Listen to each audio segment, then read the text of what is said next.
Chinese fortune cookie says we're living in interesting times. And certainly it applies to work, which is so important, such an important part of everyone's lives, and the ways in which work is changing. The way I like to think about it, talk about it, is that we're living sort of in a perfect storm. As you know, a perfect storm is one which comes from the collision or convergence of multiple storms. And that's what seems to be happening here, because there are three or four trends which are powerful in themselves, and they're now colliding. So one of them is quite a long-term trend away from jobs towards flexible arrangements, leading to much more gig work, self-employment, etc. I think the idea of stable jobs and companies leading to stable, predictable careers is becoming obsolete and relevant to fewer and fewer people. There are multiple reasons for this. One is because the environment is so uncertain and turbulent, most organizations, employers are trying to become more flexible in the sense of having a small core of permanent employees and then different types of arrangements using vendors, subcontractors, consultants, even gig work to access talent and get other things done. And, I see this only a trend that's only accelerating. And which means, again, more of us will have to figure out sooner rather than later how to be self-employed or an entrepreneur. Then comes COVID, right? And COVID has completely, profoundly changed the nature of at least knowledge work. So one of the things that COVID has shown possible is remote work or virtual work. And it says, at least for some kinds of work, you can do this perfectly well for long periods of time. And that's unlocking a huge amount of opportunity and potential, both for employers as well as individuals. The other thing that COVID did is got many of us re-examining our life priorities and where does work fit in the scheme of other life priorities. And many of us learned how to better integrate work and life. And having tasted that and seen that you can be reasonably productive, there's a reluctance to go back to another extreme, right? So the world has changed in profound ways. Now, this doesn't apply if you are a frontline worker, right? If you're a sanitation worker, a nurse, or whatever, it's very, very much required that you be on premise. But for a lot of other kinds of information work, knowledge work, the world has changed. I'd say a third huge trend is supply-demand mismatches. So we're living in an interesting time where, on aggregate, in most parts of the world, and this doesn't apply to America, it doesn't apply to some Western European countries or Japan.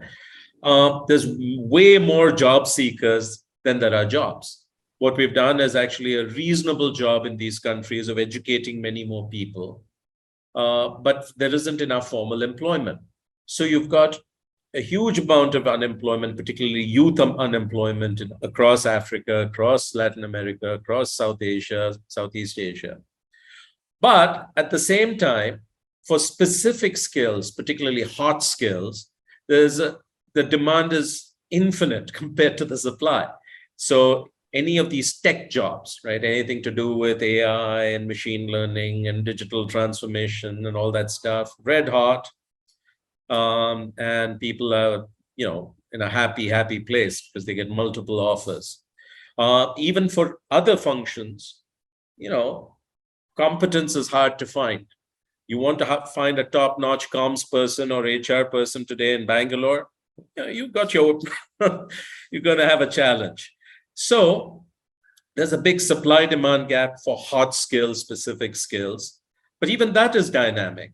That was hot 6 months ago, but right now the world is in recession. Even large companies like Google and Facebook are quietly laying off people. You've got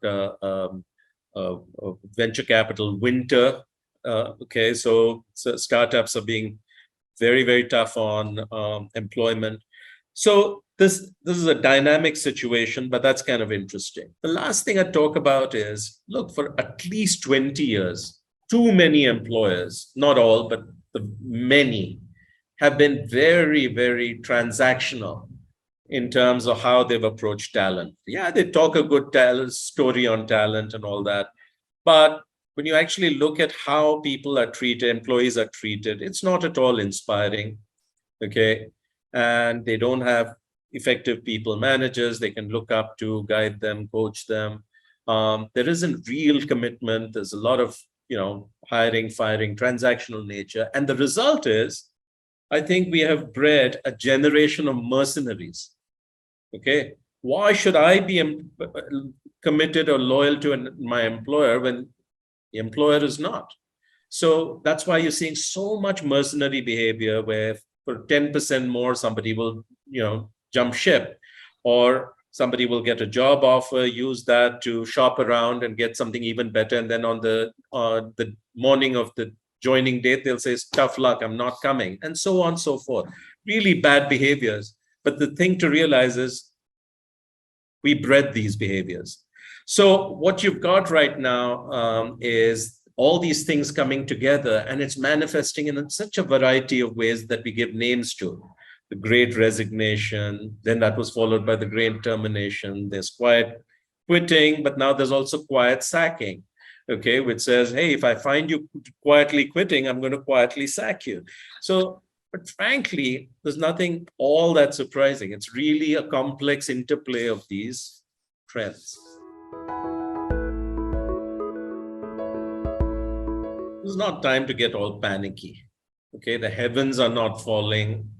If you're an employer or company or whatever, it's a time to think quite calmly, deliberately about how you want to deal with some of these fundamental trends, which are not going away. Okay, the world has changed, and we're not going back to the past anytime soon. I think the question around, has the world seen some of this before, is a very interesting one, as there's a famous quote that says, those who don't understand history are doomed to repeat it. So, I spent the first half of my life, actually, I still am very much steeped in the world of industrial companies and manufacturing.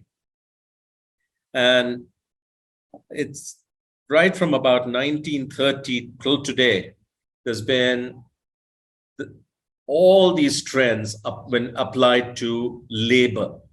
Okay. Now what it seems is happening is the same issues are, becoming relevant to the world of knowledge work or intellectual work. But these issues are very, very, very familiar to anybody who works in industrial companies. Essentially, when in the early part of the 20th century, most companies, think General Motors, Ford, Toyota, etc., used to have what is called a compliance-driven work system. Okay, a compliance-driven work system means you break up work into small tasks and give it to people. You're essentially looking at labor as hired hands. You don't want them thinking or doing anything creative, just hired hands putting together parts or manufacturing things, etc. There are very clear rules of behavior, what you can't do. And there's a very clear hierarchy where senior management speaks down to management, which speaks down to the workers. You got into two issues. One is employees started ganging up as unions and pushing back against some of these practices, saying, look, we're human. We want to be treated as humans. We want more control of our decisions, more autonomy over our lives, etc. And so you had this unionization. The other thing that happened is some companies like Toyota figured out a much better way to organize work. And today we call these commitment-driven work systems, where they said, look, the employee is talent. We just don't want hired hands. We also want their minds. We want their whole person there, solving problems, being creative, taking initiative, etc. All within a box. Okay, so you don't get to think about the CEO's job. You get to think about your job in a lot of creative ways. And so they created a whole different approach to work, with a lot more empowerment and a lot more reward sharing in the success of the organization, etc. And so these got called high performance, high commitment systems. And what people began to realize is you can drive productivity up even faster when your whole workforce is all in. And so then gradually American and European companies started emulating this. The sad thing, though, is the revolution in manufacturing has not gone far enough. There are still a large number, maybe even a majority of firms which are still stuck in the old paradigm of adversarial relations with employees. And you can see that playing out today in companies like Amazon, where the employees in the warehouses are rebelling and organizing to demand better conditions, fairer conditions, etc. Now, it strikes me that the same issues and the same choice is available for organizations in the world of knowledge work. You have two ways to deal with the trends I talked about. Should you go down the compliance path, or do you go down the commitment path? So now some employers are saying, look, this remote work, we've had enough. Okay, people are goofing off, they're moonlighting. We need to see them in the office at least 3 days a week, better yet, 5 days a week. Okay, why are they saying that? Because they don't know how to measure the productivity of knowledge workers. So we confuse presence or attendance and activity with productivity. Okay, and employees are pushing back. They're saying, hey, how is this more productive? I'm actually more productive working from home. Okay, I'm getting more done. I come here and then I'm supposed to get on a Zoom call. How much sense does that make?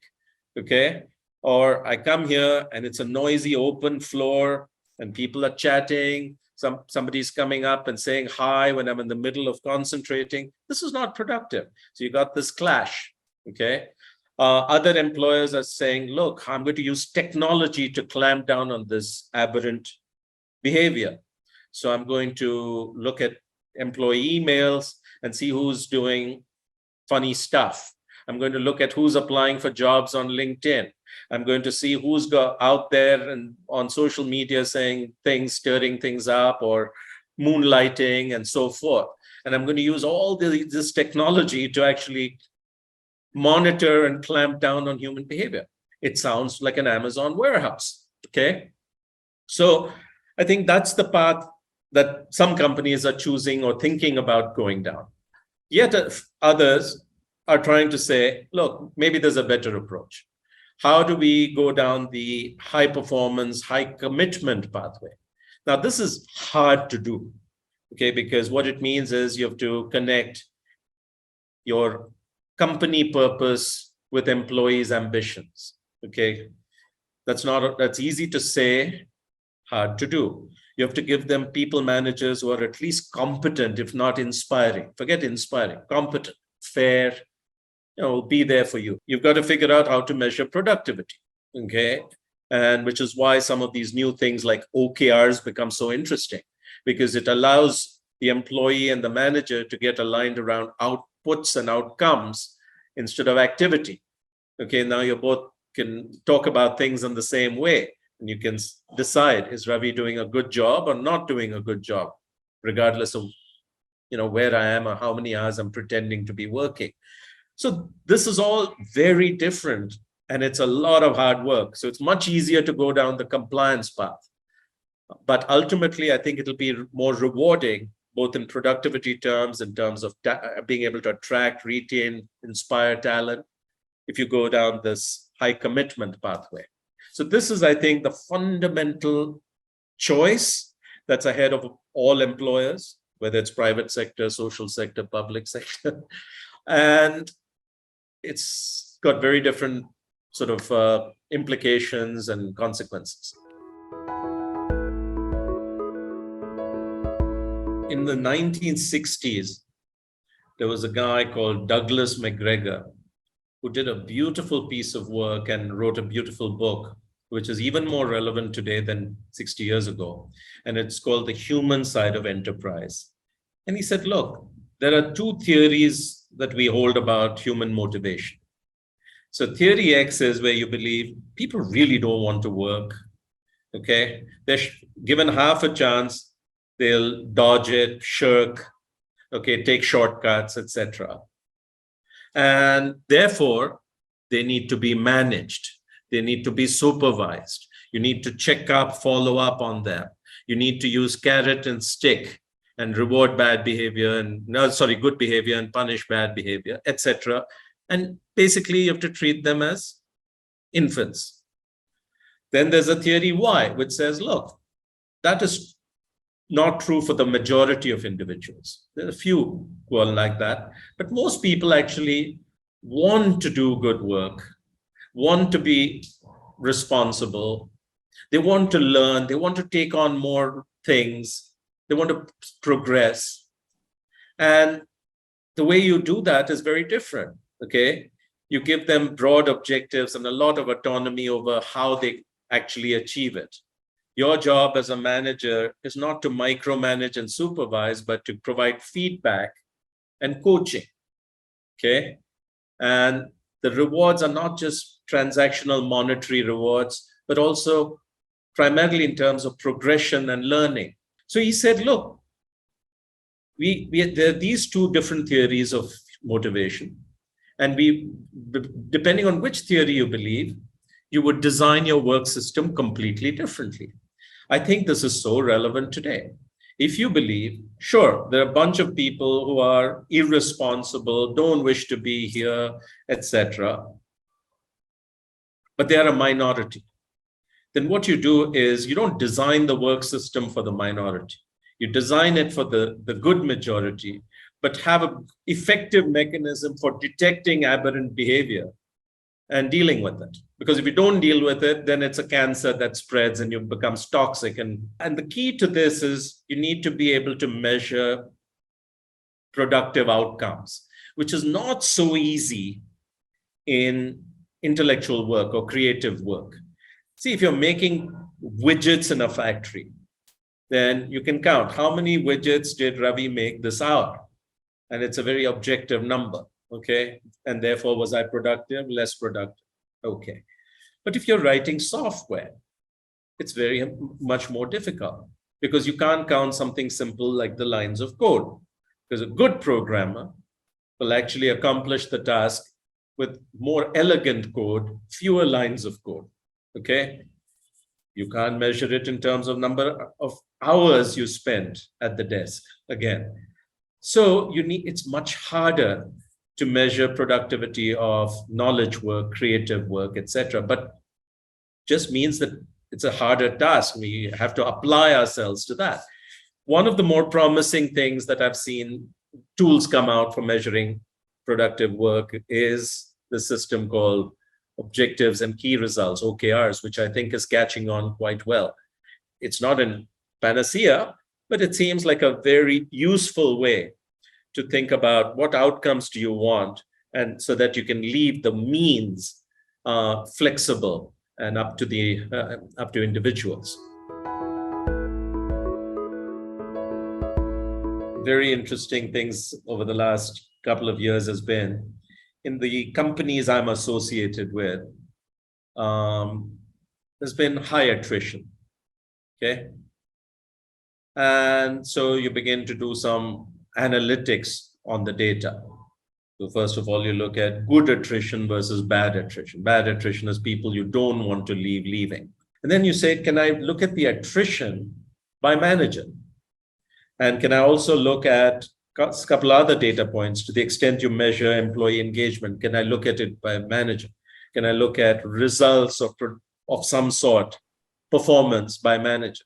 Then you find something really interesting. There's huge variation, okay? So in the same organization, for roughly the same type of work, same city, you'll find some managers with very low attrition and very high engagement scores, and others who have very high attrition. It's certainly eye-opening and reinforcing for me because it says that the role of the people manager has become very central. No longer just derided as a postman, a mailman who passes around messages between senior and frontline. For most employees, their experience of work is profoundly shaped by who they work for, this people manager. And if you're lucky, you've got someone who's fair, who has interest in you, who's coaching and developing you, giving you opportunities to grow, learn, contribute, okay, and creating a environment of reasonable trust or even a little bit of fun. And then there are highly toxic managers, okay, and everybody tries to flee them, and this is where the quiet quitting is going on and so forth. So if you're an organization, you need to really be able to identify and categorize your people managers in which of these two large pools they fit in. What I think companies need to do is learn to hold people managers accountable for their people outcomes, not just their results.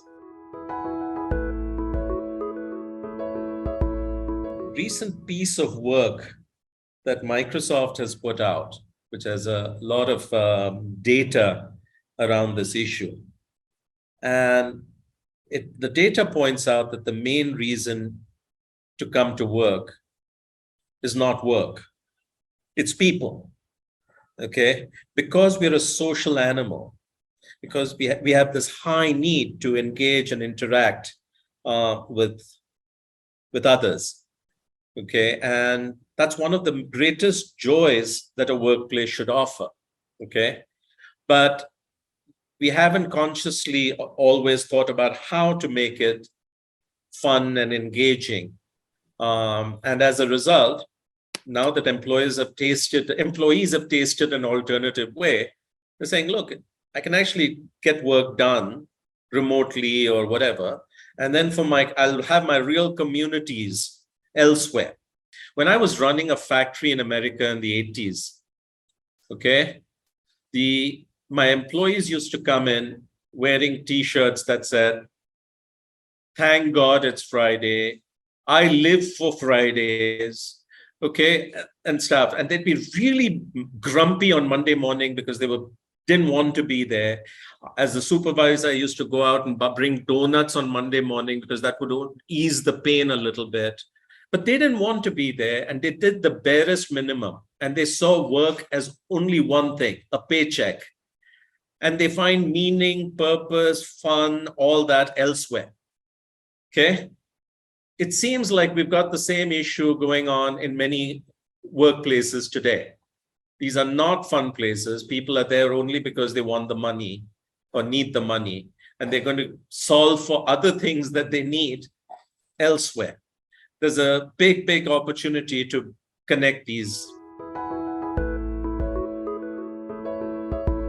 I think the fundamental choice for employers is, what kind of a work system do I want to have? Do I want to drive productivity through compliance and use technology for that?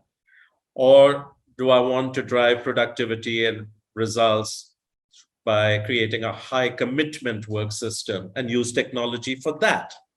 Okay. And these two are incompatible, and both can work. Look at Amazon, they're very much down the compliance path and they've been phenomenally successful. So you can be very successful doing either. The worst is to get caught in the middle, where you dither and you're neither this nor that, okay? And you're treating everybody the same. You're building a low trust system, but then using exotic techniques like special chefs and menus to draw people into the organization, pandering to them and doing all that. It's a mess. So I'd say be clear, pick either that is consistent with your belief system and go down that. Don't get stuck in the middle and dither.